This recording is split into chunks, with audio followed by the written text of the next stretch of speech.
Hello world, it's Mike here, and today, we're going to be doing a creepypasta reading. Now, I've never actually done a creepypasta reading on this channel, so I thought it would be a great hit series to start, you know? So, the first episode of this new series I'm going to be doing is called Lalaloopsy, Coraline. Now, for those of you who don't know what Lalaloopsy is, Lalaloopsy was a series of dolls that came out in 2010. It was about these dolls who came to life after their last stitch was sewn. And they even made a TV series about it.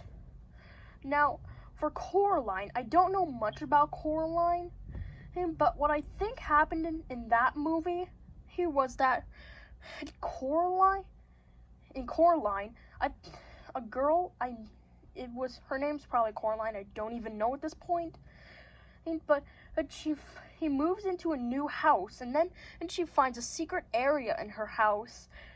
She then falls into it and finds a dimension where it's her and her family, but her family has buttons for eyes.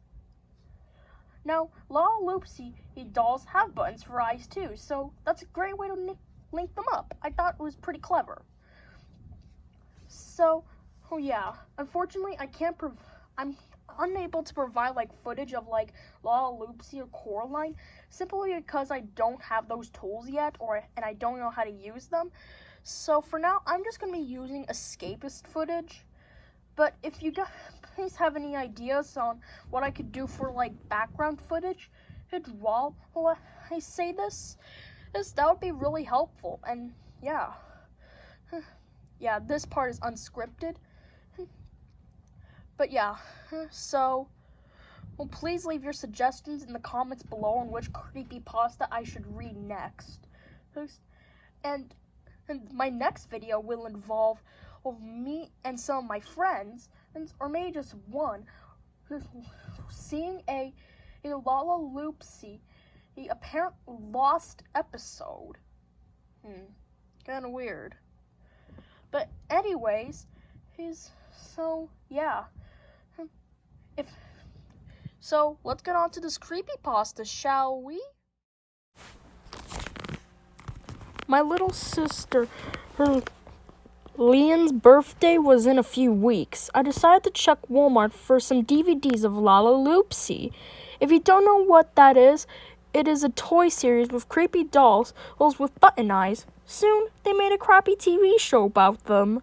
Not my cup of tea, but my sister seems to like it. Anyways, I looked at Walmart and they didn't have any. My cousin was working there that day, and during her lunch break, she took me to the back of Walmart, aka the storage room. There was one DVD, but it looked like a knockoff. It had a smugly coloring and a little title, Coraline. I loved Coraline. I thought it would be okay since my sister had already seen Coraline. I bought it for only 50 cents and went home. A week after my sister's birthday, my parents had went out to Las Vegas, so I would be babysitting my younger brother and Leon. I decided it would be a good idea to watch the DVD.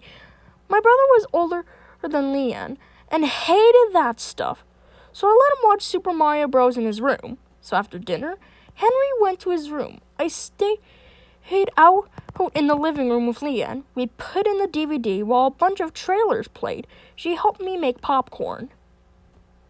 When we were on the couch, Leon had me go upstairs to her room to get her favorite Lalaloopsy doll, Spot. Her room is full of Lalaloopsy stuff. Pillows, chairs, plushies, and dolls. I got her doll and went to my room to grab my plush, Banana Brian. I checked on Henry real quick, and he was in his room cuddling his pillow Mario. I went downstairs and Leon laid on the couch with Spot, while he was on the recliner with Brian. The episode started off with the Lalaloopsy theme and went silent. The episode was titled Burn. The episode was weird because the girls had actual eyes. Anyway, the Lalaloopsies were playing tag when B went missing. The girls went searching for B, and they split up. And Spot fell into a hole and ended up in a magical world. She got everything she wanted. 3 hours later of boring, sappy stuff, and other mother told Spot to sew buttons into her eyes to get more, like in Coraline. But then I got bored and went into the kitchen. 3 minutes later, I was boiling water for some rice-a-roni, and Leon started screaming.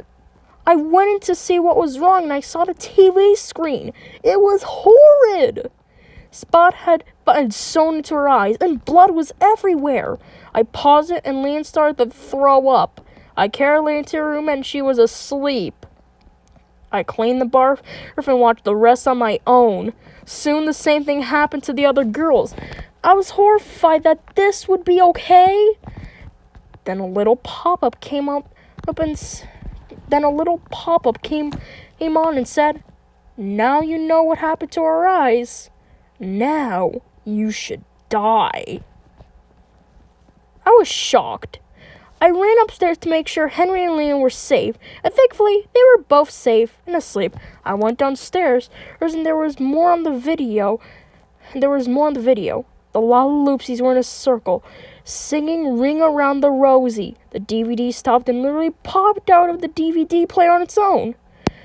I took it and burned it in the fire pit. To this day, I still have no words about this. Leon now hates Lalaloopsy and got rid of everything. She is now a Bratz fan. I hope to never find this DVD again. Well, that's it, guys. Now, what did I think of this creepypasta? I thought it was pretty good, because, it tells an actual story. Most creepypastas would get straight to the juicy stuff, but I personally don't like that. I like that they told a little small story first. I did wish the creepypasta was a little bit longer, because I felt like that was a bit too short. But I still enjoyed it anyways. And I want to give a shout out to one of my teachers, who I'll call Mr. Python. Mr. Python, you know who you are. This is just a nickname. Okay. So, yeah, I told Mr. Python about, my YouTube channel and how I was going to be uploading a creepypasta reading. So, Mr. Python, if you're here, hi. I hope you enjoyed the video. And that goes to all the viewers of this video. So, yeah, I really like this creepypasta. And if you want me to do more, please leave suggestions in the comments below. So, yeah, this creepypasta was sure something. So, yeah, I'm probably going to do, a lost episode reaction for my next video. So, yeah, that will be it for today, guys. And I hope you enjoyed the video. I'll see you tomorrow.